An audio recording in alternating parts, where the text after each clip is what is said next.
Hello, हा बोल ना. कुठे आहेस डी? आलोच. किती वेळची वाट बघतीये? अरे बघ इकडे आलोय मी.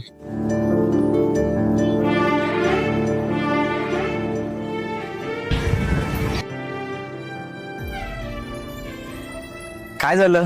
का बरं एवढं अर्जंट बोलवलंस? मी तुला बोलवलं होतं ना, तू ह्याला का घेऊन आला? अरे याला का बरं आणलंय? म्हणजे जीवलग मित्र आहे, नेहमी सोबत राहणार ना माझ्या. मला तुला एकट्यामध्ये बोलायचंय. ठीक आहे लखन, आलोच. ठीक. एवढं वाकडं तोंड करून बोलायची काय गरज आहे? थोडं प्रेमाने पण बोलायचं ना. वाईट मानेन ना तो. मानलं तर मानलं, मला काय. मी तुला बोलवते, तो प्रत्येक वेळेस तुझ्या सोबत असतो. आपलं पण काही पर्सनल असेल ना, आज तू डिसाइड कर, एक तर तो नाही तर मग मी.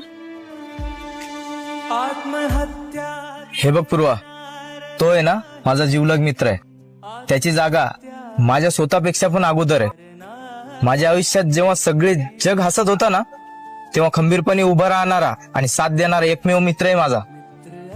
मान्य आहे तुझ्यावर मरणारे हजारो असतील, पण माझ्यावर मरणारा तो एकमेव आहे. असा जीवलग येतो. आणि आम्ही वेगळे होणं, जेव्हा माझे श्वास बंद होईल ना, कदाचित तेव्हा वेगळे होऊ शकतो आम्ही, त्याच्या अगोदर नाही.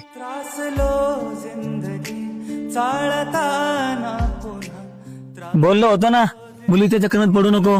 पडली ना मुलगी मैत्रिणीवर भारी. अरे येड्या, तुझ्यावर ना अशा 100 मुली ओवाळून टाकू शकतो, एक काय. हे काम कर ना, 2-4 मला देऊन टाक. मैत्री वाचण्यासारखा मित्र बनव्या.